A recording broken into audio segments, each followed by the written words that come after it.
अभी हम बात करते हैं आचार्य रामचंद्र शुक्ल के प्रसिद्ध निबंध कविता क्या है के बारे में। कविता क्या है, उनका प्रसिद्ध निबंध है। आचार्य रामचंद्र शुक्ल विचार प्रधान निबंधकार है और उनके निबंध हमारे निबंध साहित्य के मील के पत्थर माने जाते हैं। तो अभी हम पहले आचार्य शुक्ल का छोटा सा परिचय पढ़ते हैं, फिर हम बात करेंगे उनके निबंध कविता क्या है के बारे में। आचार्य शुक्ल का जन्म आश्विन पूर्णिमा संवत 1941 का उनको हुआ। ये इतने बड़े साहित्यकार है कि इनकी जन्म तिथि हमें पूरी तरह से याद होनी ही चाहिए। संवत 1941 था और सन की बात करें तो 1884 की बात है। जन्म स्थान अगोना सरयू तट पर, डाक घर कलवारी, जिला बस्ती। पितृ परिचय, आचार्य रामचंद्र शुक्ल के पिताजी का नाम चंद्रबली शुक्ल था, जो कि फारसी, अरबी और उर्दू के बड़े ज्ञाता थे। क्वींस कॉलेज वाराणसी से उन्होंने एंट्रेंस पास किया था। किसने? चंद्रबली जी ने। हिंदू समाज में प्रचलित तत्कालीन मुस्लिम सभ्यता और संस्कृति के पोषक रहे। सुपरवाइजर कानून गो रहे थे इटावा राठ में और सदर कानून गो मिर्जापुर में रहे थे। ये बातें ज्यादा कोई पूछी नहीं जाती, सामान्य सी बात है। इन्होंने 2 शादियां की थी। पहली शादी से शुक्ल जी का जन्म हुआ, अर्थात उन्होंने जो दूसरी शादी की थी वो दूसरी शादी इस वाली पत्नी वी माता थी शुक्ल जी की, जो उन्हें समय समय पर परेशान करती रहती थी। कुल इनका सरयू पारीण गंगोत्री ब्राह्मण परिवार था। आचार्य शुक्ल की शिक्षा राठ में घर पर पंडित गंगा प्रसाद से विद्या आरंभ हुआ था। तो शुक्ल जी की शिक्षा की शुरुआत किससे होती है? किससे शुरू होती है? गंगाधर जी की, गंगा प्रसाद जी से पढ़कर 8.5 वर्ष की अवस्था में विद्यालय में प्रवेश लिया और 10.5 वर्ष की अवस्था में वहीं से कक्षा 4 पास की। उस समय में कक्षा 4 पढ़ना भी बड़ी बात हुआ करती थी। तो 8.5 वर्ष में विद्यालय में वे प्रवेश करते हैं और 10.5 तक की अवस्था में 4 पास करते हैं। प्रारंभ में अंग्रेजी, उर्दू और फारसी का अध्ययन किया, यानी हिंदी नहीं पढ़ी प्रारंभ में। लंदन मिशन स्कूल मिर्जापुर से सन 1901 में स्कूल फाइनल परीक्षा पास की। इंटर में कायस्थ मिर्जापुर वापस आ गए। 1902 में मुख्तारी की परीक्षा तो देना चाहते थे, लेकिन वी माता से कलह हो जाने पर परिवार लेकर अगोना बस्ती जाना पड़ा। आचार्य शुक्ल की मृत्यु 2 फरवरी 1941 को काशी में हुई थी। चिंतामणि की जो पृष्ठभूमि लिखते हैं आचार्य शुक्ल, उसमें शुक्ल जी जो बात कहते हैं वो बहुत महत्वपूर्ण है। वेरी वेरी वेरी इंपॉर्टेंट इस बात को हम कह सकते हैं, बहुत ही महत्वपूर्ण बात है। इस पुस्तक में मेरी अंतर यात्रा में पढ़ने वाले कुछ प्रदेश है, यानी शुक्ल जी कहते हैं कि जो चिंतामणि पुस्तक है उसमें मेरी जो यात्रा रही है उसके कुछ पड़ाव है, यात्रा के लिए निकलती रही बुद्धि। यानी शुक्ल जी कहते हैं कि मेरी बुद्धि यात्रा करती रही है, समय समय पर मुझे कुछ न कुछ याद दिलाती रही है और हृदय को भी साथ लेकर चली है। अपना रास्ता निकालती हुई बुद्धि जहां कहीं मार्मिक या भावाकर्षक स्थलों पर पहुंचती है, वहां हृदय थोड़ा बहुत रमता अपनी प्रवृत्ति के अनुसार कुछ कहता गया है। यानी बुद्धि जहां जहां बहुत अधिक स्तर पर चली गई है, वहां वहां मार्मिक और भावाकर्षक स्थलों पर पहुंचती है, वहां हृदय कुछ रमता सा अपनी प्रवृत्ति के अनुसार कुछ कहता जा रहा है। इस प्रकार यात्रा के श्रम का परिहार होता रहा है बुद्धि पर, हृदय भी अपने लिए कुछ न कुछ पाता रहा है। यानी बुद्धि का जो पथ चला उस पथ पर हृदय भी अपने लिए कुछ न कुछ प्राप्त करता रहा है। बस इतना ही निवेदन करके इस बात का निर्णय मैं विज्ञ पाठकों पर छोड़ता हूँ कि ये निबंध विषय प्रधान है या व्यक्ति प्रधान। ये बहुत महत्वपूर्ण बात है कि पाठकों पर उन्होंने छोड़ दिया कि मेरे जो निबंध है वो विषय प्रधान है या व्यक्ति प्रधान है, वो आपको तय करना है। और ये लिखते कब है शुक्ल जी? काशी से लिखते हैं 2 फरवरी 1939 को लिखते हैं। कब लिखते हैं? 1900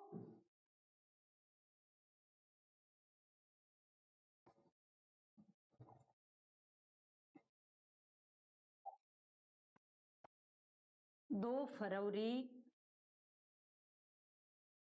1939। कब लिखा शुक्ल जी ने? चिंतामणि की पृष्ठभूमि कब लिखी है? 2 फरवरी 1939 को। कब लिखी? 2 फरवरी 1939 को लिखी है। और कहाँ से लिखी है? काशी से लिखी है। 1939 में ये लिखा और 41 में उनकी मृत्यु हो गई थी। अब हम पढ़ते हैं कविता क्या है निबंध के बारे में, जिसमें आचार्य शुक्ल ने कविता के संबंध में बहुत ही गहरे विचार प्रकट किए हैं। मनुष्य अपने भावों, विचारों और व्यापारों के लिए दूसरे के भावों, विचारों और व्यापारों के साथ कहीं मिलता है और कहीं लड़ाता हुआ चलता है, अंत तक चलता है, और इसी का नाम जीवन है। हमें भी पता है कि हम क्या करते हैं, अपने भावों को, अपने विचारों को, अपने व्यापारों को दूसरे के भावों, सामने वाला जो हमसे बात करता है, हमारे संपर्क में रहता है, उसके भावों, उसके विचारों, उसके व्यापारों के साथ कहीं तालमेल बिठाते हैं, कहीं विरोध प्रकट करते हैं, और अंत तक यही चलता रहता है, और इसी का नाम जीवन है। कहीं से भी पंक्ति पूछी जा सकती है, पूरा पाठ बहुत महत्वपूर्ण है। जिस अनंत रूपात्मक क्षेत्र में यह व्यवसाय चलता रहता है उसका नाम है जगत। यानी शुक्ल कहते हैं कि मनुष्य के अपने भाव, अपने विचार, अपने व्यापार जो दूसरों के साथ भाव, विचार और व्यापार के साथ जो अंतर्द्वंद्व चलता रहता है, कभी दूसरे के साथ विचार मिलते हैं, कभी उसके साथ वाद विवाद उत्पन्न होता है। इस प्रकार से जीवन आगे बढ़ता है। और ये सब कहाँ होता है? यह इस संसार में होता है, इस जगत में होता है, और इसी का नाम जगत है जहां ये व्यापार चलता रहता है। जब तक कोई अपनी पृथक सत्ता की भावना को ऊपर किए इस क्षेत्र के नाना रूपों और व्यापारों को अपने योगक्षेम, हानि लाभ, सुख दुख आदि से संबद्ध करके देखता है, तब तक उसका हृदय एक प्रकार से बद्ध रहता है। यानी संसार के जितने भी काम होते हैं, संसार के कार्य व्यापारों को हम मनुष्य क्या करते हैं? अपने लाभ हानि के अनुसार देखते हैं, अपने लाभ हानि के अनुसार आंकते हैं, और तब तक हम बंधे से रहते हैं, तब तक हृदय जो हमारा है वो एक तरह से बंधा हुआ सा रहता है, इन्हीं व्यापारों से बंधा रहता है। क्यों बंधा रहता है? क्योंकि हम अपनी लाभ हानि, अपने सुख दुख से ऊपर नहीं उठ पाते। इन रूपों और व्यापारों के सामने जब कभी वह अपनी पृथक सत्ता की धारणा से छूटकर अपने आप को बिल्कुल भूलकर वे शुद्ध अनुभूति मात्र रह जाता है। यानी व्यक्ति अपनी अनुभूति को मुक्त कर देता है, मुक्त हृदय से सोचता है, तब क्या होता है? तब वो मुक्त हृदय हो जाता है। जिस प्रकार आत्मा की मुक्त अवस्था, इससे महत्वपूर्ण कुछ हो नहीं सकता। आपकी परीक्षा की दृष्टि से यहां से पंक्ति आने की पूरी भरपूर संभावना है। जिस प्रकार आत्मा की मुक्त अवस्था क्या कहलाती है? ज्ञान दशा कहलाती है, उसी प्रकार हृदय की मुक्त अवस्था रस दशा कहलाती है। यानी कबीर भी वही कहते थे, आचार्य शुक्ल भी वही कह रहे हैं कि जब आत्मा मुक्त अवस्था में पहुंच जाती है, आत्मा मुक्त अवस्था में पहुंच जाती है, मोक्ष की दशा में पहुंच जाती है, तब मनुष्य को किसकी प्राप्ति हो जाती है? ज्ञान की प्राप्ति हो जाती है। और उसी प्रकार प्रकार से शुक्ल कहते हैं कि जब हृदय मुक्त अवस्था में आ जाता है, सारे बंधनों से ऊपर उठ जाता है और विशुद्ध अनुभूति मात्र उसमें रह जाती है, तब वह रस दशा कहलाती है, यानी आनंद की दशा कहलाती है। कैसी दशा? आनंद की दशा कहलाती है। बहुत ही महत्वपूर्ण बात है, बहुत महत्वपूर्ण है, इसे जरूर याद कीजिएगा। हृदय की इस मुक्ति की साधना के लिए मनुष्य की वाणी जो शब्द विधान करती आई है उसे कविता कहते हैं। देखिए कितनी अच्छी बात कही है कि हृदय जब मुक्त अवस्था में होता है, रस दशा को प्राप्त कर रहा होता है, तब जो साधना, इस मुक्ति की साधना के लिए, यानी हृदय की मुक्तावस्था रस दशा को प्राप्त करने के लिए मनुष्य जो प्रयास करता है, उन प्रयासों के समय, साधना के समय मनुष्य की वाणी, मनुष्य जो प्रयास करता है शब्द विधान के माध्यम से, वही कविता है। यानी कविता का काम क्या है? आचार्य शुक्ल की दृष्टि में हमारे हृदय को रस दशा तक पहुंचाना। कविता का लक्ष्य क्या है? आचार्य शुक्ल की दृष्टि में हमारे हृदय को रस दशा में अर्थात मुक्त अवस्था में पहुंचा देना, आनंद की असीमता तक ले जाना। यह भी बहुत महत्वपूर्ण बात है। इस साधना को हम भाव योग कहते हैं और कर्म योग और ज्ञान योग के समकक्ष मानते हैं। यानी कविता की जो साधना है वो क्या है? भाव योग है, जो किसके समान है? शुक्ल की दृष्टि में कर्म योग और ज्ञान योग के समान है। कविता मनुष्य के हृदय को स्वार्थ संबंधों के संकुचित मंडल से ऊपर उठाकर लोक सामान्य भाव भूमि पर ले जाती है। यानी कविता में यह शक्ति है कि मनुष्य के हृदय को स्वार्थों से, जो हमारे मन में लाभ हानि के बंधन है, उन बंधनों से मुक्त करती है और लोक सामान्य की भाव भूमि पर ले जाती है, अर्थात साधारणीकरण की अवस्था में ले जाती है। साधारणीकरण की अवस्था में हृदय की मुक्त अवस्था में ले जाती है। यह काम कौन करती है? कविता करती है। जहां जगत की नाना गतियों के मार्मिक स्वरूप का साक्षात्कार और शुद्ध अनुभूतियों का संचार होता है, इस भूमि पर पहुंचे हुए मनुष्य को कुछ काल के लिए अपना पता नहीं रहता। यानी कुछ समय के लिए हम रस पढ़ते हैं तब भी ये अनुभूति करते हैं, हमें पढ़ते हैं और ये अनुभूति भी करते हैं। कोई अच्छी सी फिल्म हम देख रहे होते हैं तो उस फिल्म में इतने डूब जाते हैं कि हमें पता ही नहीं चलता कि हम कहाँ बैठे हैं। वैसे ही कोई सुंदर सी कविता अगर हम खुद कर रहे होते हैं या फिर हम पढ़ रहे होते हैं, तब भी हमारे मन की यही अवस्था होती है कि कुछ समय के लिए हमें संसार को भूल जाते हैं, आत्मविस्मृति सी हो जाती है। तो जगत की नाना गतियों के मार्मिक स्वरूप का साक्षात्कार और शुद्ध अनुभूतियों का संचार होता है और इस भूमि पर पहुंचे हुए मनुष्य को कुछ काल के लिए अपना पता नहीं रहता, अपने आप को भूल जाता है, अपने आप को विस्मृत कर देता है, तब कविता बनती है। वो अपनी सत्ता को लोक सत्ता में लीन किए रहता है। खुद की अनुभूति, स्वयं की अनुभूति लोक की अनुभूति बन जाती है, लोक की अनुभूति बन जाती है। उसकी अनुभूति सबकी अनुभूति होती है या हो सकती है। इस अनुभूति योग के अभ्यास से हमारे मनोविकार का परिष्कार और शेष सृष्टि के साथ हमारे रागात्मक संबंधों की रक्षा और निर्वाह होता है। यानी हम अनुभूत करने लगते हैं कि हमारी अपनी अनुभूतियां जो है वो समाज की भी है, लोक की भी अनुभूतियां है। इस अनुभव से हम बड़े एक खुश मिजाज रहने लगते हैं और हमारे ये जो मनोविकार है, जो ग्रंथियां है, उनका भी परिष्कार अपने आप होता चलता है। जिस प्रकार जगत अनेक रूपात्मक है, उसी प्रकार हमारा हृदय भी अनेक भावात्मक है, यानी उसमें अनेक अनुभूतियां है, हृदय में अनेक भाव है। अनेक अनुभूतियां है या अनेक भाव है। कहने का अर्थ क्या है? जिस प्रकार जगत के नाना रूप दिखाई देते हैं, जगत के नाना रूप दिखाई पड़ते हैं, उसी प्रकार हृदय में भी अनेक प्रकार के भाव आते और जाते रहते हैं।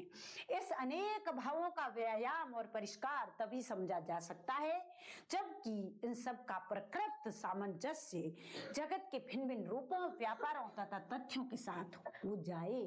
यानी जो हृदय में अनेक भाव आते हैं उनका व्यायाम और परिष्कार तभी समझा जा सकता है जब इन सब का प्रकृत यानी मूल सामंजस्य जगत के भिन्न भिन्न रूपों, व्यापारों और तथ्यों के साथ हो जाए।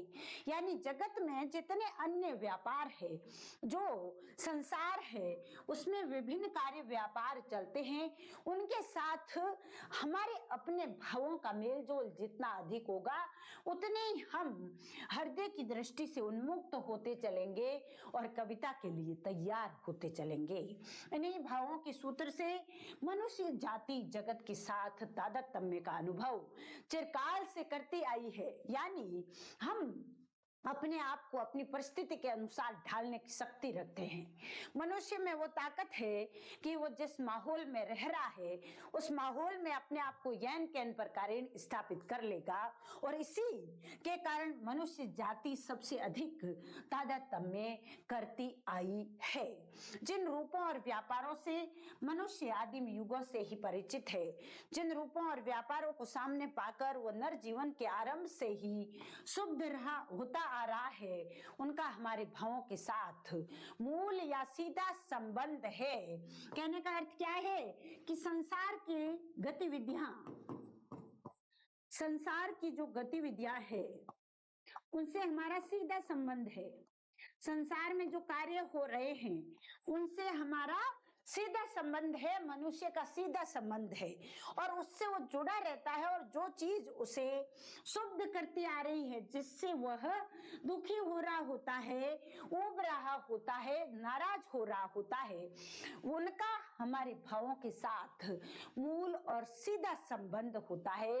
यानी जिस चीज से हम शुद्ध होते हैं वो हमें हमारे हृदय से कहीं न कहीं उसका मूल सीधे तरीके से जुड़ा हुआ रहेगा, तभी हम उस बात से नाराजगी जाहिर कर रहे होते हैं। अतः काव्य के प्रयोजन के लिए हम उन्हें मूल रूप और मूल व्यापार कह सकते हैं। हम क्या कह सकते हैं? काव्य के प्रयोजन के लिए जिन रूपों और व्यापारों से मनुष्य आदिम युगों से परिचित है, जिन रूपों और व्यापारों को सामने पाकर नर जीवन के आरंभ से ही शुद्ध होता आ रहा है, उनका हमारे भावों के साथ मूल या सीधा संबंध है और वे ही क्या बनते हैं? काव्य के प्रयोजन बनते हैं, मूल व्यापार बनते हैं। इस विशाल विश्व के प्रत्यक्ष से अप्रत्यक्ष और गूढ़ से गूढ़ तथ्यों की भावों के विषय या आलंबन बनाने के लिए इन्हें मूल रूपों और व्यापारों में परिणत करना पड़ता है। यानी संसार में जो मूल भावनाएं हैं, सभी मनुष्यों में एक जैसी भावनाएं जो सब में रहती है, एक जैसी भावनाएं जैसे प्रेम है, क्रोध है, ये सब में रहेंगे, निरंतर रहेंगे। जब तक वे इन मूल मार्मिक रूपों में नहीं ले जाए जाते तब तक उन पर काव्य दृष्टि नहीं पड़ जाती।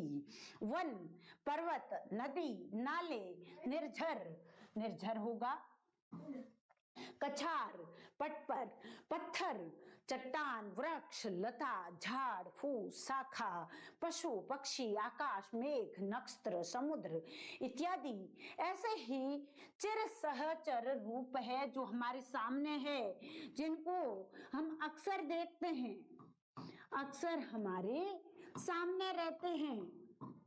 सामने रहने वाले कार्य व्यापार या रूप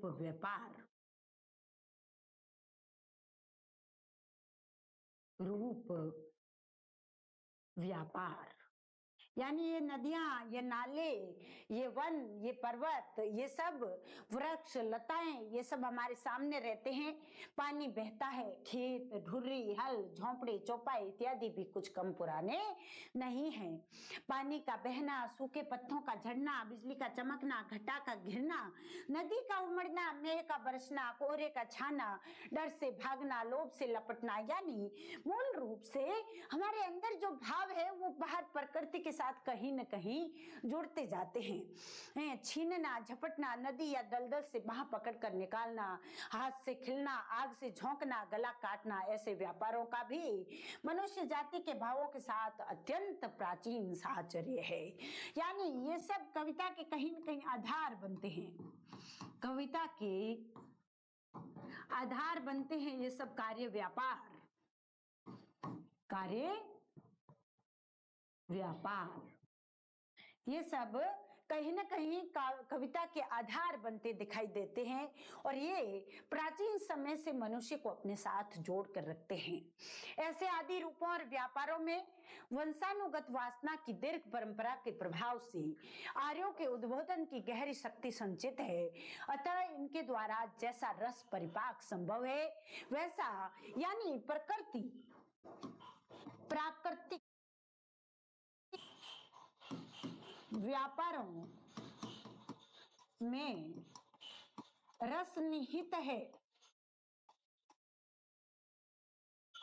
वैसा कृत्रिम संसाधनों में नहीं। कृत्रिम क्या है? जो हमने कल कारखाने वगैरह बनाए हैं, संसाधनों में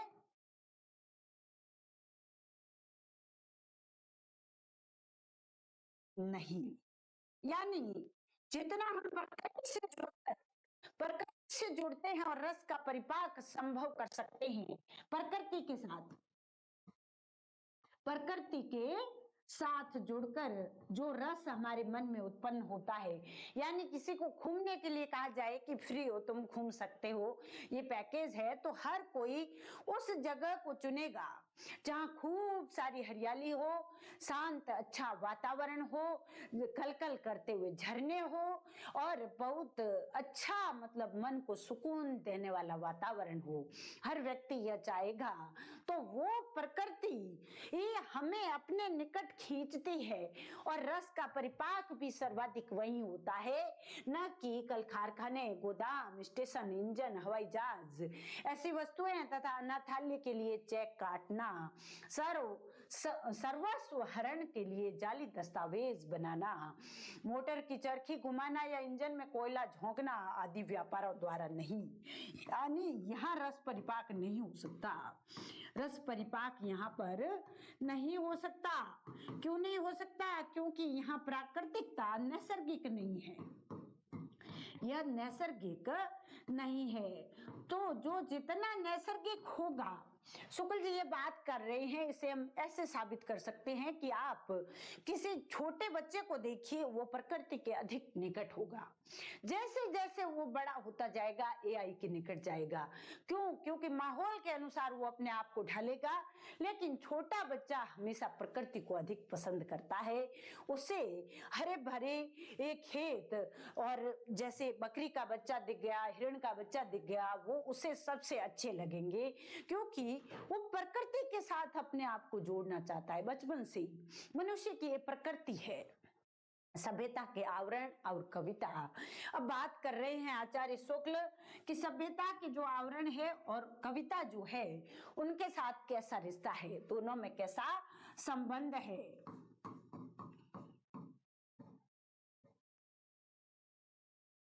सभ्यता की वृद्धि के साथ साथ ज्यों-ज्यों मनुष्यों के व्यापार बहुरूपी और जटिल होते गए, त्यों-त्यों उसके मूल रूप बहुत कुछ आच्छन्न होते गए। यानी सभ्यता जैसे जैसे बढ़ी, वैसे वैसे मनुष्य के व्यापार जटिल होते गए और मूल रूप या जो नैसर्गिकता है वो धीरे धीरे कम होती गई। भावों के आदिम और सीधे लक्ष्यों के अतिरिक्त और लक्ष्यों की स्थापना होती गई और वासना जन्य मूल व्यापारों व्यापारों के सिवा बुद्धि द्वारा निश्चित व्यापारों का विधान बढ़ता गया। यानी जो मूल व्यापार है, जो हमारे संस्कारों में रहते हैं, वासना का अर्थ है संस्कारों से, जो संस्कार है, संस्कार जन्य व्यापार है, उसके अलावा बुद्धि द्वारा निश्चित व्यापारों का विधान है, वो धीरे धीरे बढ़ने लगा। इस प्रकार बहुत से ऐसे व्यापारों से मनुष्य घिरता गया जिनके साथ उसके भावों का सीधा लगाव नहीं था। जैसे आदि में भय का लक्ष्य अपने शरीर और अपनी संतति की ही रक्षा तक था, पर पीछे गाय बैल अन्न आदि की रक्षा आवश्यक हुई, यहाँ तक कि होते होते धन मान अधिकार प्रभुत्व इत्यादि अनेक बातों की रक्षा की चिंता ने घर किया और रक्षा के उपाय भी वासना जन्य प्रवृत्ति से भिन्न होने लगे। वासना जन्य का अर्थ क्या है? मूल जो संस्कार है, मूल संस्कारों की बात है कि मूल संस्कारों से जैसे हमें भय लगता है, तो मूल तो भय यह था कि एक तो खुद के जीवन को बचाना है या अपनी औलाद के जीवन को बचाना है, ये दो ही भय थे। लेकिन धीरे धीरे भय का जो दायरा है वो बढ़ता गया। कैसे बढ़ा? कि खुद के साथ साथ अपने धन की, मान की, अधिकार की, प्रभुत्व की, सबकी रक्षा का भय होने लगा कि ये कहीं मेरे नष्ट न हो जाए। इसी प्रकार क्रोध, घृणा, लोभ आदि अन्य भावों के विषय भी अपने मूल रूपों से भिन्न रूप धारण करने लगे। कुछ भावों के विपर्य को अमूर्त तक होने लगे, जैसे कीर्ति की लालसा। कीर्ति की लालसा, यश की लालसा जो है, यश की लालसा वो बढ़ने लगी। ऐसे भावों को ही बौद्ध दर्शन में अरूप राग कहते हैं। कैसे भावों को? यश की लालसा को, यश या कीर्ति की लालसा जैसे भावों को, कीर्ति की लालसा जैसे भाव जो मूल रूप से भिन्न रूप धारण करते हैं, मूल से भिन्न अमूर्त तक होने लग जाते हैं, उनको सामूहिक रूप से क्या कहते हैं? अरूप राग, अरूप राग, अरूप राग कहते हैं बौद्ध दर्शन में। बहुत महत्वपूर्ण है। आचार्य शुक्ल के अनुसार कौन से भाव बौद्ध दर्शन में अरूप राग कहलाते हैं? तो ये होगा क्रोध, घृणा, लोभ आदि अन्य भावों के विषय भी यहाँ तक ठीक है। यहाँ से शुरू होगा कुछ भावों के विपरीत हो अमूर्त तक होने लगे, जैसे कीर्ति की लालसा। तो इस प्रकार से विपरीत द्वारा जो भाव अमूर्त होने लगे उन्हें बौद्ध दर्शन में अरूप राग कहा गया। भावों के विषयों और उनके द्वारा प्रेरित व्यापारों में जटिलता आने पर भी उनका संबंध मूल विषयों और मूल व्यापारों से भीतर भीतर बना है और बाहर बराबर बना रहेगा। यानी व्यापारों में भले ही जटिलता आई, लेकिन मूल विषयों के साथ भाव जुड़े रहेंगे, ये श्योर है। किसी का कुटिल भाई उसे संपत्ति से एकदम वंचित रखने के लिए वकीलों की सलाह से एक नया दस्तावेज तैयार करता है। ये उदाहरण दे रहे हैं शुक्ल जी। इसकी खबर पाकर वो क्रोध से नाच उठता है। प्रत्यक्ष व्यवहारिक दृष्टि से तो उसके क्रोध का विषय है वह दस्तावेज या कागज का टुकड़ा जो उसका भाई क्या कर रहा है? वकील से बनवा रहा है। पर उस कागज के टुकड़े के भीतर वह देखता है कि उसे और उसकी संतति को क्या नहीं मिलेगा? अन्न वस्त्र नहीं मिलेगा, जीने के संसाधन नहीं मिलेंगे, जीने के संसाधन नहीं मिलेंगे, वो दिख रहे हैं। मूल बात वो है, कागज का टुकड़ा नहीं है। मूल क्या है कि उसका और उसके परिवार का जीना दूभर हो जाएगा। उसके क्रोध का प्रकृत विषय न तो वो कागज का टुकड़ा है, न उस पर लिखे हुए काले काले अक्षर। प्रकृत का अर्थ क्या है? मूल विषय क्या है? उसके परिवार को होने वाली हानि। ये तो सभ्यता के आवरण मात्र है। यानी सभ्यता जो है वो क्या है? बाहर दिखाई दे रहा है, वो बाहर दिखने वाला, बाहर दिखने वाला सभ्यता है।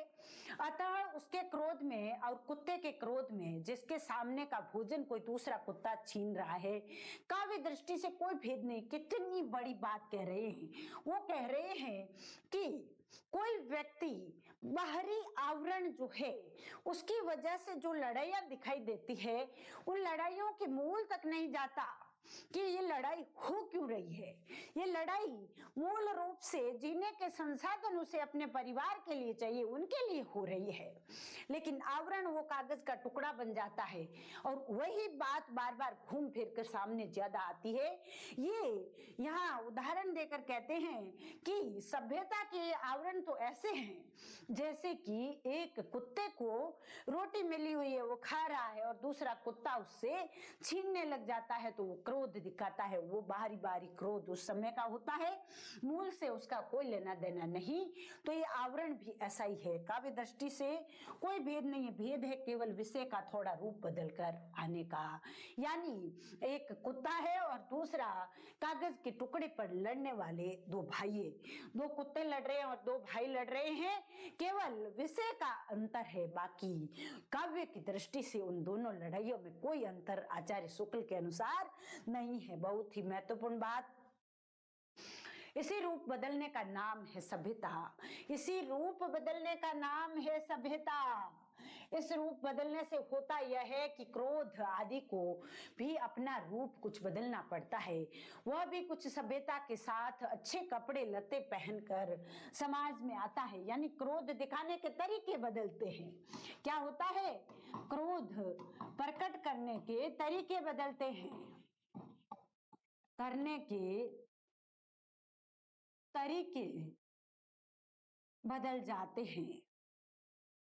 सभ्यता जैसे जैसे बदलती है, क्रोध प्रकट करने के तरीके भी बदल जाते हैं, जिससे मारपीट, छीन खसोट आदि भद्दे समझे जाने व्यापारों का कुछ निवारण हो जाता है। यानी बड़े घरों की जो लड़ाइयां होती है उसमें खुली मारपीट नहीं होती। जिस प्रकार से छोटे घर जो माने जाते हैं, घर कोई बड़ा और कोई छोटा नहीं होता, लेकिन जो अक्सर माना जाता है उसमें यह है कि कोई आम सा साधारण सा, जैसे कहते हैं कि ऐसे मान ले कि कोई झोपड़पट्टी में रह रहे हैं, वो आपस में लड़ेंगे तो कोई आवरण नहीं रखेंगे, लड़ेंगे तो सीधा लड़ेंगे, जोर से बोलेंगे, डांटेंगे, धक्का मुक्की करेंगे, मारेंगे, मारपीट करेंगे, सब कुछ करेंगे। लेकिन जो सभ्य कहला रहा है वो ऐसा नहीं कर सकता। वो लड़ेंगे तो भी ऐसे लड़ेंगे कि बाहर वालों को आसानी से पता न चल पाए, पर यह प्रच्छन्न रूप वैसा मर्म स्पर्शी नहीं हो सकता। इसी प्रच्छन्नता का उद्घाटन, प्रच्छन्न यानी नकली, आवरण ओढ़ा हुआ, आवरण ओढ़ा हुआ, इसी से प्रच्छन्नता का उद्घाटन कवि कर्म का एक मुख्य अंग है। जो जो सभ्यता बढ़ती जाएगी त्यों तो कवियों के लिए यह काम बढ़ता जाएगा। यानी सभ्यता जैसे जैसे बढ़ेगी वैसे वैसे आवरण बढ़ता जाएगा, कवियों के लिए काम बढ़ता जाएगा। आवरण में से मूल ढूंढने का, आवरण में से मूल ढूंढने का काम बढ़ता जाएगा।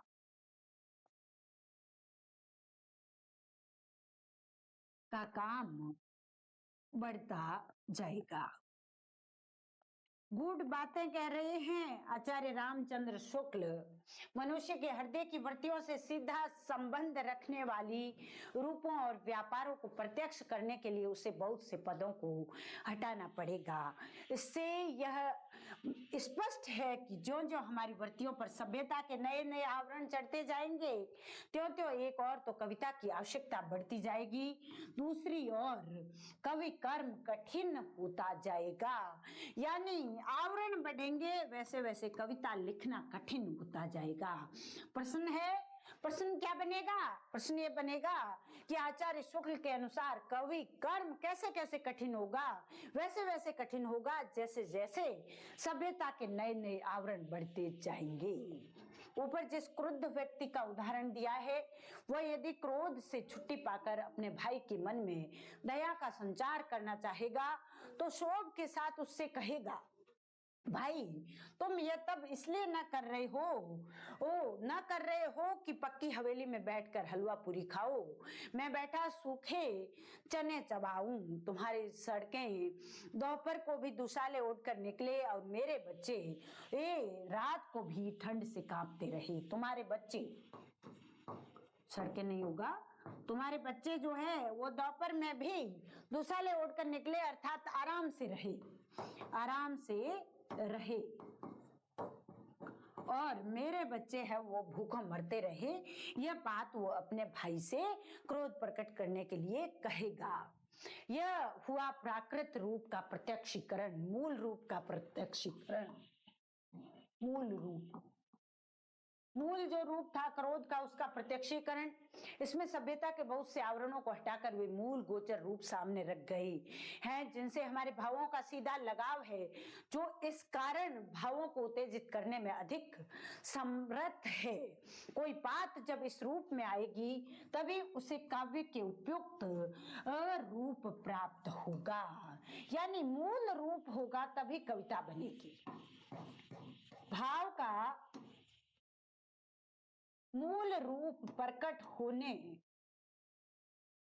पर ही सच्ची कविता बनेगी, सच्ची कविता बनेगी। यह निश्चित है कि भाव का मूल रूप होगा, उसका संस्कार होगा, तभी कविता का वातावरण बनेगा। तुमने हमें नुकसान पहुंचाने के लिए जाली दस्तावेज बनाया, इस वाक्य में रसात्मकता नहीं है। इसी बात को ध्यान में रखकर ध्वनिकार ने कहा, नहीं कवे रीति वृत्त मात्र निर्वाहीणात्म पद लाभ। देश की वर्तमान दशा के वर्णन में यदि हम केवल इस प्रकार के वाक्य कहते जाए कि हम मूर्ख, बलहीन और आलसी हो गए हैं, हमारा धन विदेश चला जाता है, रुपए का डेढ़ पाव की बिकता है, स्त्री शिक्षा का अभाव है, तो ये छंदोबद्ध होकर भी काव्य पद के अधिकारी न होंगे। यानी कोई भी अगर कविता करता है तो कविता में अगर सीधी सीधी वर्तमान दशा को प्रकट किया जाए, भले ही छंद में प्रकट किया जाए, उसके मूल रूप, उसके भावों पर ध्यान न दिया जाए तो वो कविता नहीं हो सकती। जैसे कि हम मूर्ख, बलहीन और आलसी हो गए हैं, हमारा धन विदेश चला जाता है, रुपए का डेढ़ पाव घी बिकता है, स्त्री शिक्षा का अभाव है, तो ये भले ही छंद में बद्ध हो जाए, लेकिन ये शुक्ल जी की दृष्टि में काव्य पद के अधिकारी न होंगे। कवि की यह विशेषता नहीं है। कवि इस तरह से नहीं लिखता, कवि इस तरह से कविता नहीं करता। और आचार्य शुक्ल का प्रसिद्ध और आचार्य शुक्ल का पसंदीदा जो सेंटेंस है वो ये कहते हैं कि पूरी बात कह करके और फिर कहते हैं कि इस पूरी बात का सारांश यह है। सारांश क्या है कि काव्य के लिए अनेक स्थलों पर हमें भावों के विषयों के मूल और आदिम रूपों तक जाना होगा। यानी सीधी सीधी बात अगर तुम बता दोगे, सपाट तरीके से वर्तमान सभ्यता पर दोषारोपण कर दोगे, वर्तमान स्थितियों पर दोषारोपण कर दोगे, उसके मूल तक नहीं जाओगे। वेरी इंपॉर्टेंट, इसके मूल तक हमें भावों के विषय के मूल और आदिम रूपों तक, संस्कारों तक जाना पड़ेगा कि ये बात बनी कैसे है, उसके मूल तक जाना पड़ेगा जो मूर्त और गोचर होंगे। यानी वो मूल और आदिम भावों तक पहुंचेंगे तब जाकर हम कविता के लायक होंगे। जब तक भावों से सीधा और पुराना लगाव रखने वाला मूर्त और गोचर रूप न मिलेगा तब तक काव्य का वास्तविक ढांचा खड़ा न हो सकेगा। तो यहाँ पर देखिएगा, सवाल ऐसे बना सकते हैं, असंगत वाला कथन बना करके 4 कथन देंगे और यहाँ एक पंक्ति देंगे कि जब तक भावों से सीधा और पुराना लगाव रखने वाला, यहाँ अमूर्त लिख दिया। क्या लिख दिया? अमूर्त। काम तमाम हो जाएगा।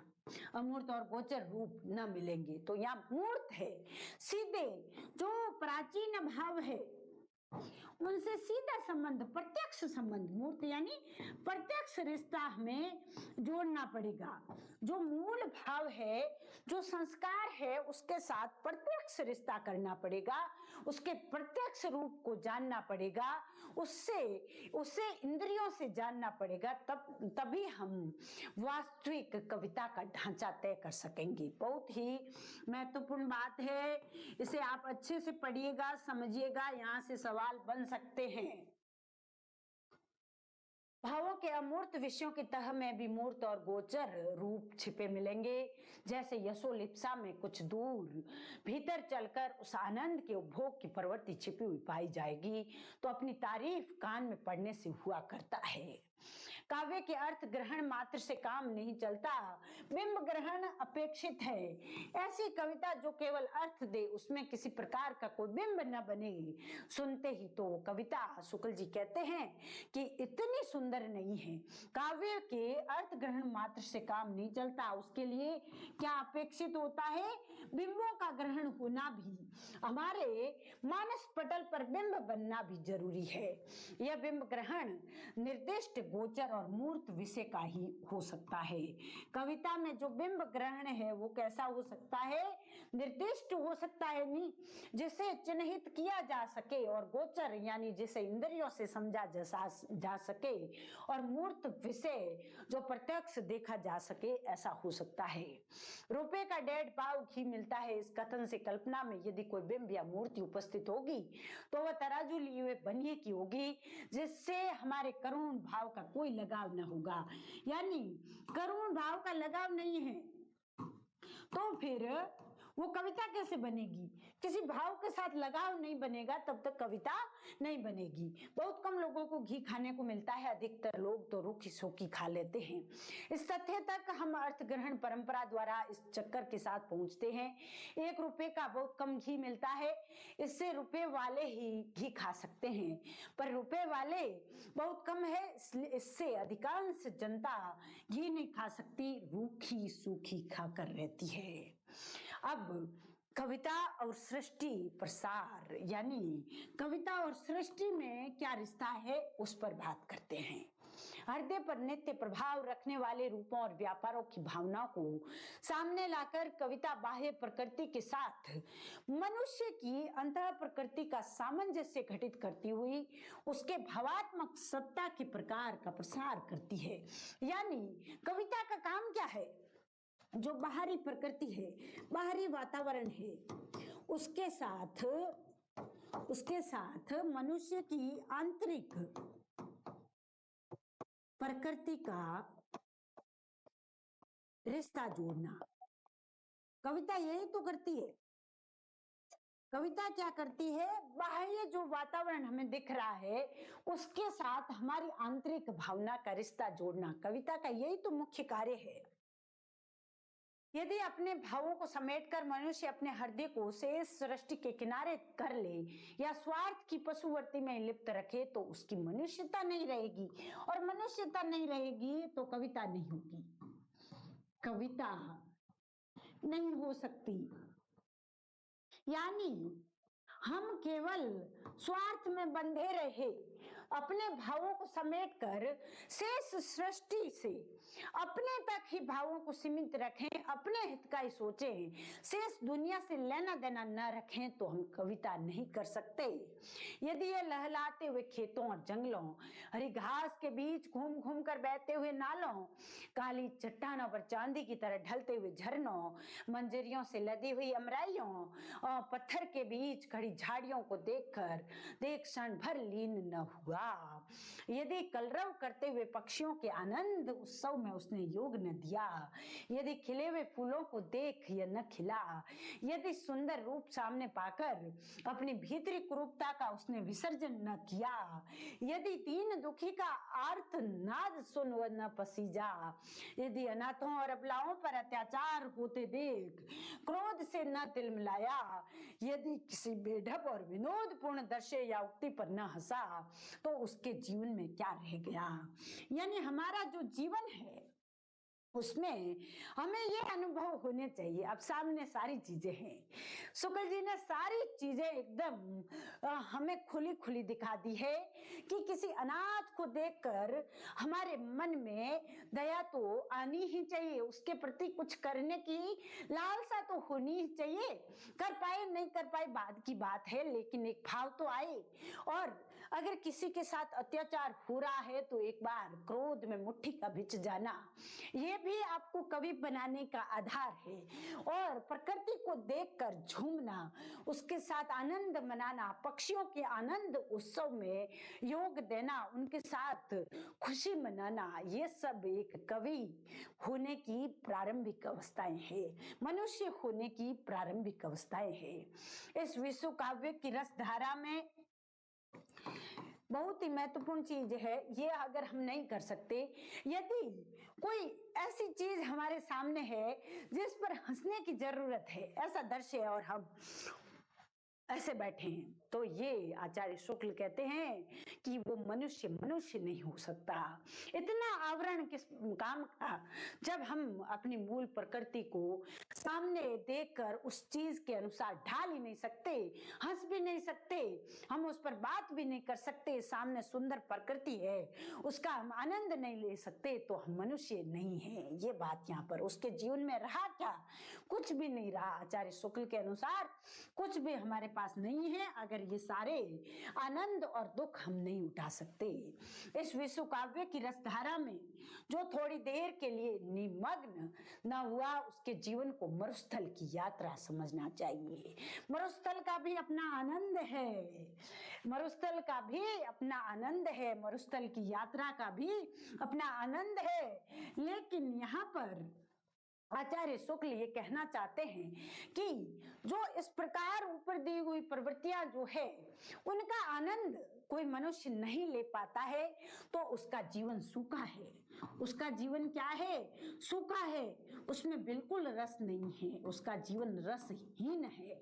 उसका जीवन क्या है? रसहीन है। इसलिए क्या करना है? हर मनुष्य को जो सामने है उसका भरपूर आनंद उठाना है। दुख की परिस्थिति है तो दुख को पूरा महसूस करना है, और सुख है तो सुख को पूरा महसूस करना है, आनंद है तो आनंद को महसूस करना है। जब बातचीत करें तो बातचीत का पूरा रस लेना है। यही आचार्य शुक्ल हमें यहाँ पर समझाते हैं। काव्य दृष्टि कहीं तो नर क्षेत्र के भीतर रहती है। काव्य दृष्टि कहाँ कहाँ रहती है? देखिए, बहुत महत्वपूर्ण है। आचार्य शुक्ल की दृष्टि में काव्य दृष्टि कहाँ रहती है? नर क्षेत्र के, यानी मनुष्य मनुष्य के क्षेत्र में, और कहीं मनुष्यतर बाह्य सृष्टि की ओर, यानी प्रकृति की ओर। जैसे पंत जी पहले प्रकृति की बारे लिखते थे। कई समस्त चराचर, यानी चर और अचर, संपूर्ण जगत पर रहती है। यानी कहीं तो कविता क्या है? कविता के लिए मनुष्य की दृष्टि किस पर रहती है? नर क्षेत्र पर, यानी मनुष्य के बारे में सोचने। कहीं प्रकृति की ओर रहती है और कहीं चर और अचर, यानी मनुष्य जगत की ओर भी, और इसके अलावा भी जो जितना जगत है सब और रहती है। पहले नर क्षेत्र को लेते हैं। संसार में अधिकतर कविता इसी क्षेत्र के भीतर हुई है। नर्तव की बाह्य प्रकृति और अंतः प्रकृति के नाना संबंधों और पारस्परिक विधानों का संकलन या उद्भावना ही काव्य में मुक्तक हो या प्रबंध अधिकतर पाई जाती है। यानी मनुष्य का मनुष्य के साथ रिश्ता, मनुष्य का मनुष्य के साथ रिश्ता, इस पर ही लिखा जाता है अधिकतर। राम के चरित्र पर लिखते हैं। रामचरितमानस में उनके आसपास जितना कुछ है उसके साथ राम जी का कैसा रिश्ता है उस पर तुलसीदास लिखते हैं। प्राचीन महाकाव्यों और खंड काव्यों के मार्ग में यद्यपि शेष दो क्षेत्र भी बीच बीच में पड़ जाते हैं, पर मुख्य यात्रा नर क्षेत्र के भीतर होती है। जैसे आप रामचरितमानस का उदाहरण ले सकते हैं। मुख्य चरित्र कौन है? राम है और उनके परिवार के लोग। वाल्मीकि रामायण में यद्यपि बीच बीच में ऐसे विशद वर्णन बहुत कुछ मिलते हैं जिनमें कवि की मुक्त दृष्टि प्रधानतः मनुष्यतर बाह्य प्रकृति के रूप जाल में फंसी पाई जाती है। यानी जैसे जैसे व्यक्ति आगे बढ़ा है वैसे वैसे सभ्यता के आवरण में आता गया है। यह आचार्य शुक्ल ने बड़ी गहरी बात कही थी। यह बात यहाँ भी है। वाल्मीकि पुराने थे तो उनकी दृष्टि भी आदिम थी, प्रकृति से ज्यादा जुड़े थे। और जैसे जैसे आगे बढ़े, जैसे रामचरितमानस तक आते हैं तो तुलसीदास जी राम जी और उनके साथियों और उनके दुश्मनों से अधिक जुड़ जाते हैं। और जैसे जैसे और मैथिली शरण गुप्त जी तक यह काव्य आता है या धीरे धीरे आगे बढ़ता है तो मनुष्य के अंतर द्वंद्वों, और जैसे साकेत में है तो उर्मिला जी वगैरह पर दृष्टि डालते हैं। अर्थात मनुष्य की दृष्टि की ओर, मनुष्य क्या वर्तमान में सोच रहा है उस दृष्टि की ओर बाह्य आवरण जैसे जैसे बढ़ता जाता है तो प्रकृति का वर्णन धीरे धीरे कम होता जाता है। प्रबंध काव्यों के संबंध में भी यही बात कही जा सकती है, यानी पर उसका प्रधान विषय लोक चरित ही रहता है। लोक चरित रहता है, बिल्कुल सही है। रहे मुक्तक या फुटकर पद्य, वे भी अधिकतर मनुष्य ही की भीतरी बाहरी वृत्तियों से संबंध रखते हैं। साहित्य शास्त्र की रस निरूपण पद्धति में आलंबनों के बीच बाह्य प्रकृति को स्थान ही नहीं मिला। जो आलंबन है, जिसके सहारे काव्य रचना होती है, उसके बीच बाह्य प्रकृति को बहुत कम स्थान मिलता है। यह उद्दीपन रूप में जो प्राकृतिक दृश्य लाए जाते हैं, प्रकृति अक्सर किस रूप में आती है? उद्दीपन रूप में आती है। उनके प्रति रतिभाव नहीं होता, नायक या नायिका के प्रति होता है। यानी मुख्य जो आधार है वो क्या रहता है? रतिभाव का। नायक या नायिका ही रहती है, उनका कोई लेना देना प्रकृति के साथ नहीं होता।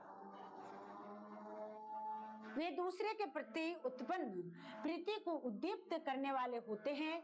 स्वयं प्रीति के आलंबन या पात्र नहीं होते। संयोग में वे सुख बढ़ाते हैं और वियोग में काटने को दौड़ते हैं। यानी उनका खुद का कोई अलग से योगदान नहीं है। प्रकृति खुद के अनुसार चित्रित नहीं है। जैसा प्रकृति का रूप है वैसे नहीं है।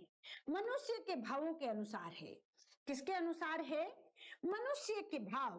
अगर वो संयोग का भाव का वर्णन कर रहा है, संयोग में तो सुखी, संयोग में प्रकृति भी सुखी और उसे आनंददायी बताया, और उसी प्रकृति को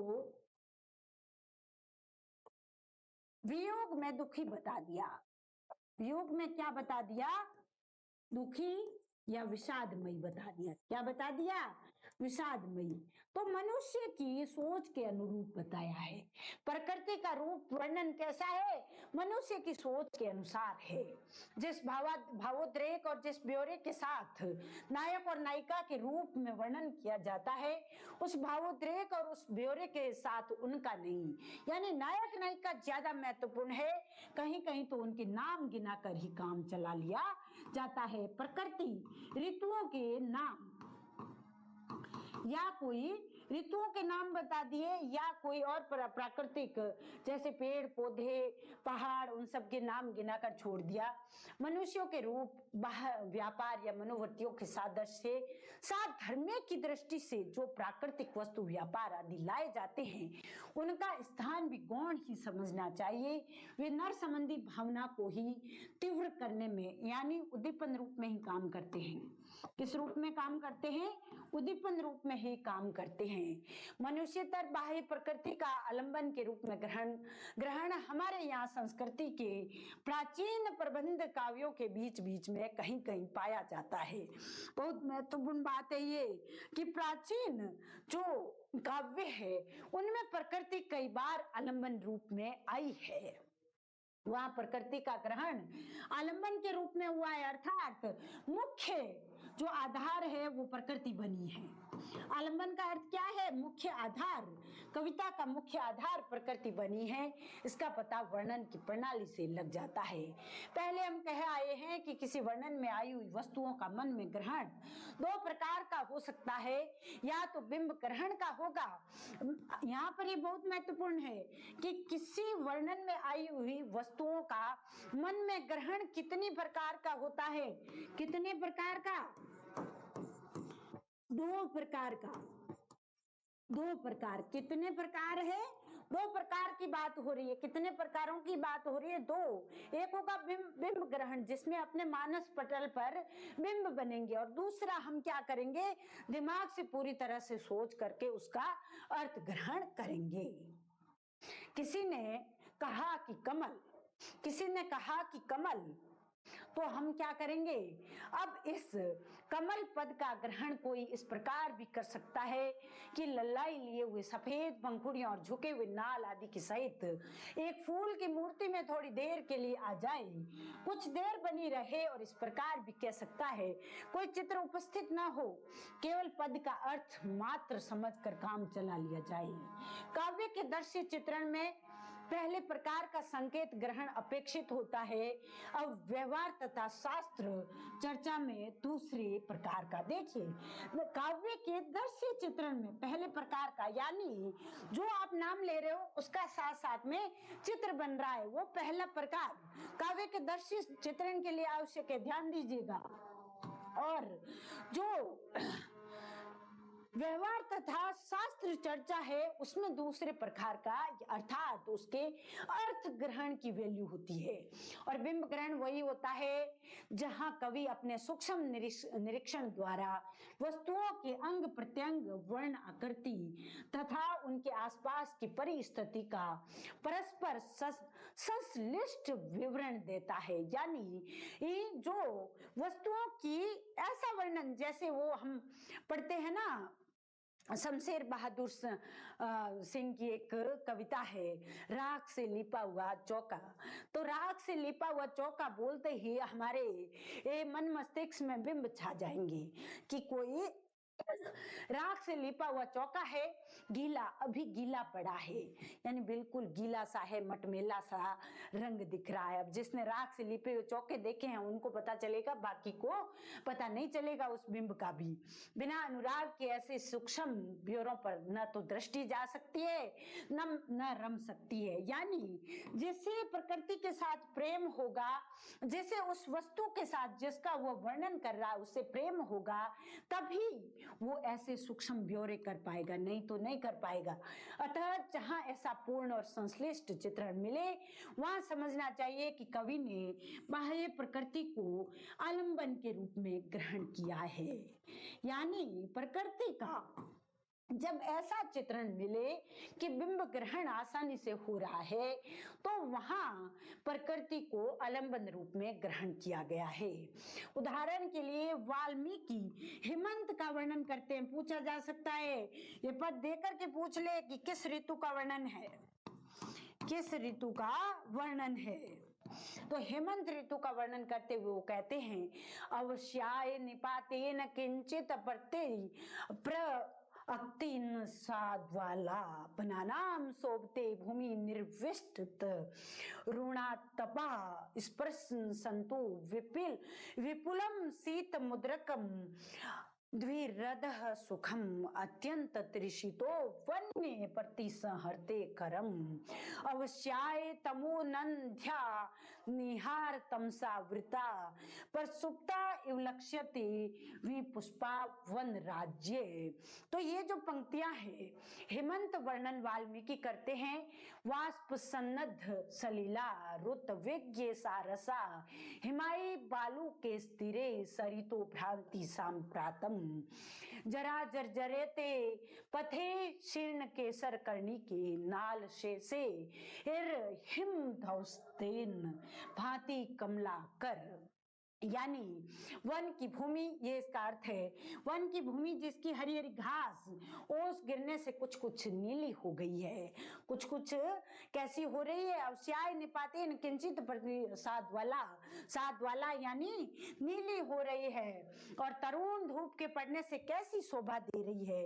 तरुण धूप बनाना शोभते भूमि निर्विष्ट तरुणा तपा, यानी जो तरुण यानी ताजी ताजी जो धूप आ रही है उसकी वजह से वो भूमि कितनी शोभा दे रही है देखते बनता है।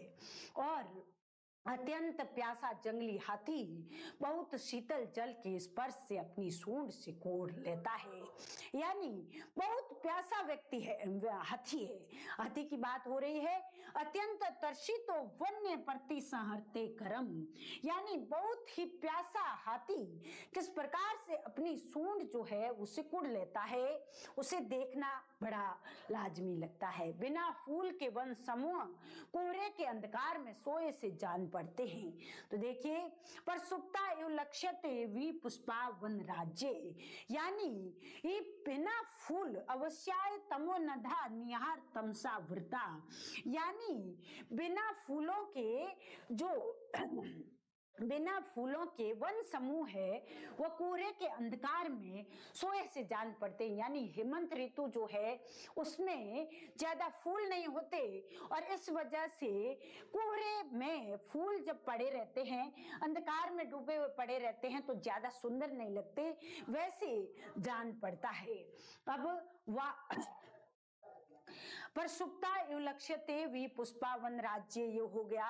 फिर है वाष्प सन्नद्ध सन्न सलीला रुत विज्ञ सारसा, यानी नदियां जिनका जल कोहरे से ढका हुआ है और जिनमें सारस पक्षियों का पता केवल उनके शब्द से लगता है। हिमाई बालू के स्थिरे सरितो भांति सांप्रतम, जरा जरते पथे शीर्ण केसर करनी के, नाल से शेर हिम धौस्त्रने भांति कमला कर, यानी नदियां जिनका जल कोहरे से ढका है, जिनमें सारस पक्षियों का पता कैसे चल रहा है, केवल उनके शब्दों से ही चलता है कि वो जैसे ही आवाज करते हैं वैसे ही पता चलता है। हिम से आर्द्र बालू के तटों से ही पहचानी जाती है, हिम से आर्द्र बालू के तटों से ही वो पहचानी जाती है। हिमाई बालू के स्थिरे सरितो भांति सांप्रतम, यानी नदी कोहरे में ढकी हुई है, इस वजह से हिम से आर्द्र बालू के तटों से ही उसकी पहचान हो रही है। और जर्रा जरीते पथे शीर्ण केसर करनी के, नाल शेषेर हिम ध्वस्ते न भांति कमलाकर, कमल जिनके पत्ते जीर्ण होकर झड़ गए हैं, जिनकी केसर कणिकाएं टूट फूट कर छितरा गई है, पाले से ध्वस्त होकर नाल मात्र खड़ी हैं। यानी हेमंत ऋतु है उसने किस प्रकार से प्रकृति को प्रभावित किया है, इसका पूरा बिंब कवि वाल्मीकि हमारे सामने रख देते हैं। और यहाँ पर प्रकृति क्या बनकर आई है? सीधी बात है, आलंबन बनकर आई है। प्रकृति का कौन सा रूप है? आलंबन। क्योंकि पूरा का पूरा ध्यान हमारा किस पर है? हेमंत के बिंबों पर। किसी नायक का कोई लेना देना नहीं, कौन नायक क्या है, कैसे प्रभावित होता है, कोई लेना देना नहीं। प्रकृति का रूप कैसा है उसे पढ़ करके पाठक का जो मन है वो द्रवित हो जाता है कि हेमंत ऋतु क्या क्या कर जाती है, कि कमल जिनके पत्ते जीर्ण होकर झड़ गए हैं। यानी मन में एक लगता है कि कमल जो इतना अच्छा खिला खिला सा रहता है, हेमंत ऋतु के आते ही उसके पत्ते जो है कमजोर पड़ के और झड़ जाते हैं और उसकी केसर कणिकाएं टूट फूट कर चितरा जाती है, पाले से ध्वस्त होकर उसके केवल नाल की डंडी मात्र रह गई है, कमल जो है वो गायब हो चुका है। तो यहाँ पूरा बिंब बनता है। हमारे मन में क्या बनता है?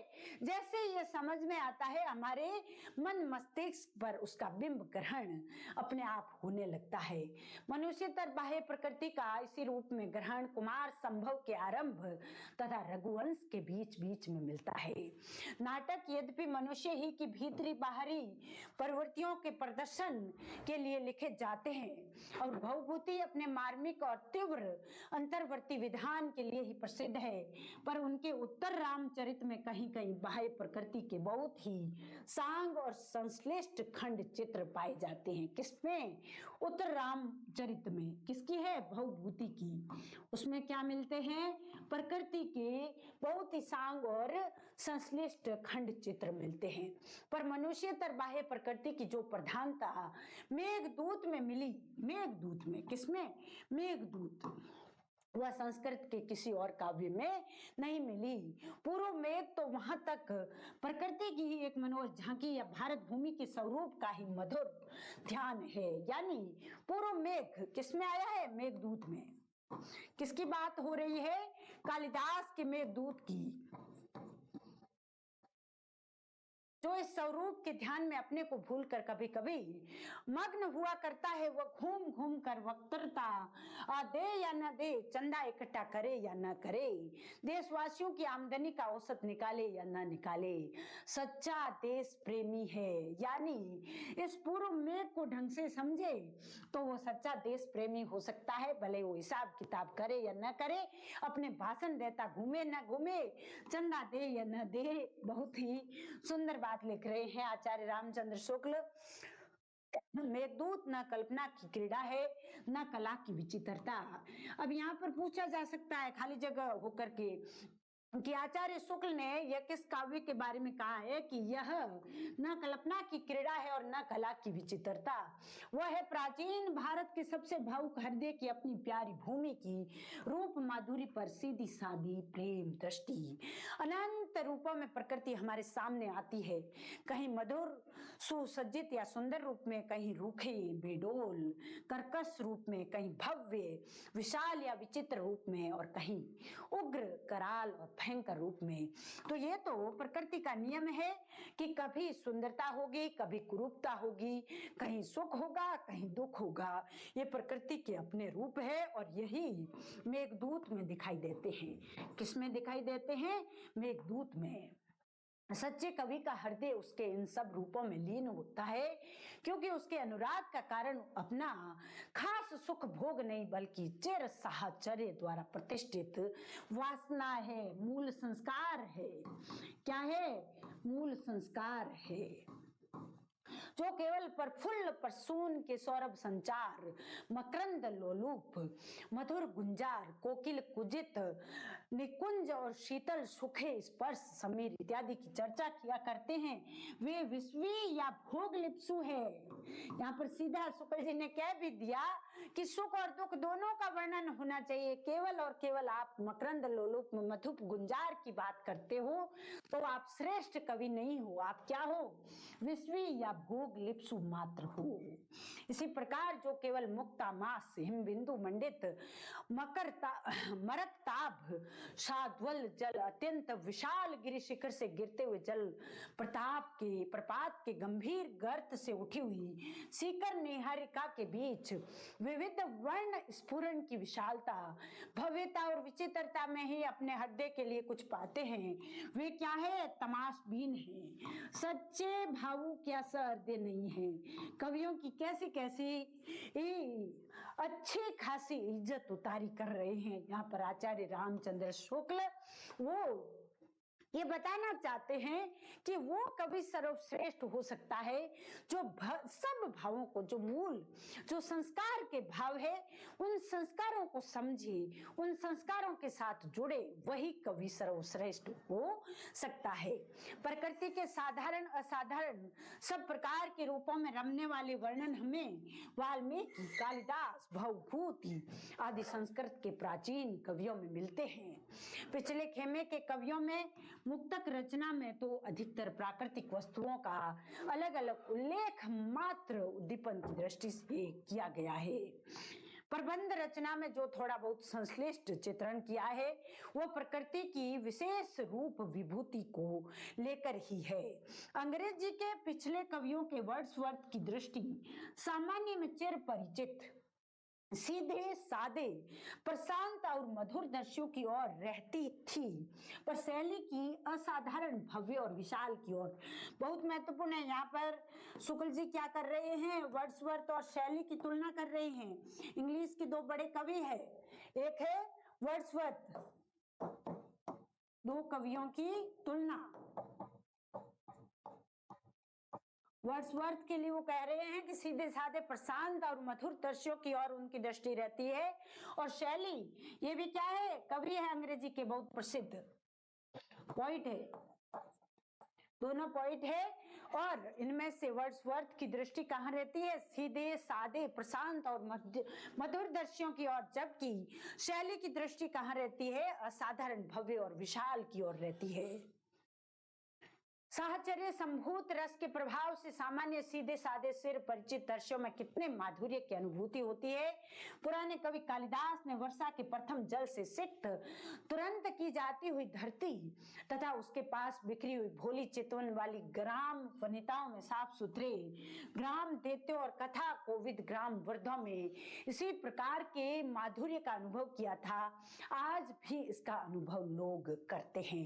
बाल्य या कुमार अवस्था में जिस पेड़ के नीचे हम अपनी मंडली के साथ बैठा करते थे, चिड़चिड़ी बुढ़िया की जिस झोंपड़ी के पास से होकर हम आते जाते थे, उसकी मधुर स्मृति हमारी भावना को बराबर लीन किया करती है। बुढ़ी की झोंपड़ी में न कोई चमक दमक थी, न कला कौशल का वैचित्र्य, लेकिन मन वहां खिंचा चला जाता है। मिट्टी की दीवारों पर फूस का छप्पर पड़ा था, नींव के किनारे चढ़ी हुई मिट्टी पर सत्यानाशी के नीलाभ हरित कंटीले कटावदार पौधे खड़े थे, जिनके पीले फूलों के गोल संपुटों के बीच लाल लाल बिंदियां झलकती थी। तो वहां प्रकृति थी, वहां क्या थी? प्रकृति थी रूप में, मूल रूप में। सारांश यह है कि केवल असाधारणता की रुचि सच्ची सहृदयता की पहचान नहीं है। जहां सारांश लिख रहे हैं शुक्ल जी, उसको तो आप महत्वपूर्ण से महत्वपूर्ण समझें कि केवल असाधारण है, उसमें ही सच्ची सहृदयता हो ये जरूरी नहीं।